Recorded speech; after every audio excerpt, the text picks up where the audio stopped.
आज की कहानी है बसप्पा की, जो कि एक स्वामी भक्त था। स्वामी के अलावा दूसरी किसी भी चीज में उसका मन नहीं लगता था।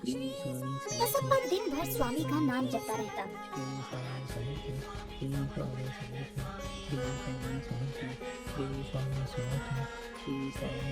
पर बसप्पा की हालत कुछ ठीक नहीं थी।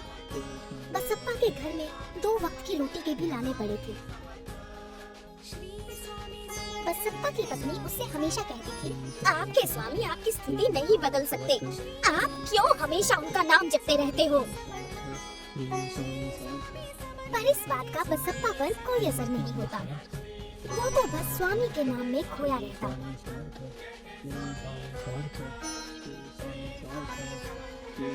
एक दिन बसप्पा की पत्नी को बहुत गुस्सा आया। उसने गुस्से में कहा, घर में अनाज का दाना तक नहीं है और आप है कि सिर्फ स्वामी नाम में ही लगे हो, उसी नाम की रट लगाए रखी है। अगर इतनी ही स्वामी भक्ति है तो जाओ उस स्वामी के पास ही जाकर रहो। ऐसा कहकर उसने घर का दरवाजा बंद कर लिया। बसप्पा निराश होकर वहाँ से चला गया।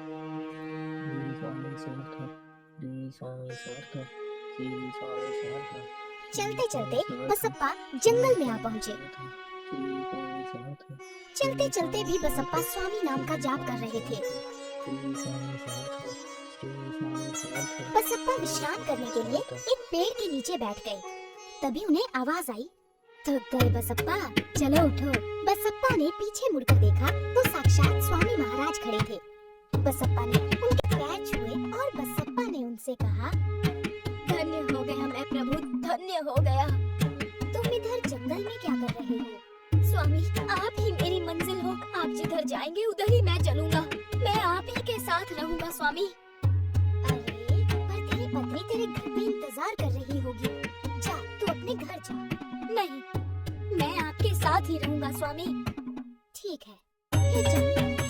ऐसा कहकर स्वामी चलने लगे और उनके पीछे पीछे बसप्पा भी चलने लगे। स्वामी जंगल में झाड़ियों से होकर गुजर रहे थे। बसप्पा भी उनके पीछे पीछे स्वामी नाम का जाप करते हुए चल रहा था। चलते चलते बसप्पा के पैर को पत्थर लगे। आगे जो फिर भी बसप्पा स्वामी के पीछे पीछे चलता रहा।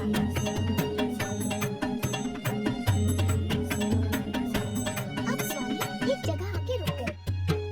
बसप्पा भी अपने चोट लगे हुए पैर को संभालते हुए रुक गया। स्वामी जहाँ रुके थे उस जगह बहुत सारे सांप थे। बसप्पा सांप देखकर डर गया और स्वामी से पूछा, स्वामी, वहाँ बहुत सारे सांप हैं, आप उनके बीच में क्यों खड़े हैं? क्यों, डर गए? अच्छा, एक काम करो, तुम्हें जितने सांप चाहिए उतने उठा लो और वो मेरा आशीर्वाद समझकर उठा लो। नहीं स्वामी, मुझे ये प्रसाद नहीं चाहिए। स्वामी ने गुस्सा होकर कहा, बसप्पा उठा लो जल्दी। बसप्पा ने घबराते हुए एक सांप उठाया और अपनी झोली में डाल दिया और स्वामी से कहा, बस महाराज, मुझे तो इतना ही चाहिए। ठीक है, अब ऐसा करो, घर जाओ और अपनी पत्नी को मेरा आशीर्वाद दिखाओ। चलो जाओ। बसप्पा घर चला गया।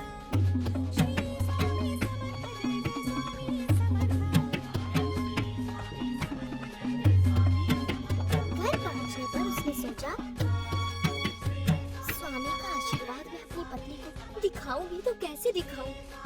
पर स्वामी की आज्ञा अनुसार उसने अपनी झोली अपनी पत्नी को दे दी। उसकी पत्नी ने वो झोली खोली तो उसमें सोना था। बसप्पा और बसप्पा की पत्नी सोने को देखकर खुश हो गए।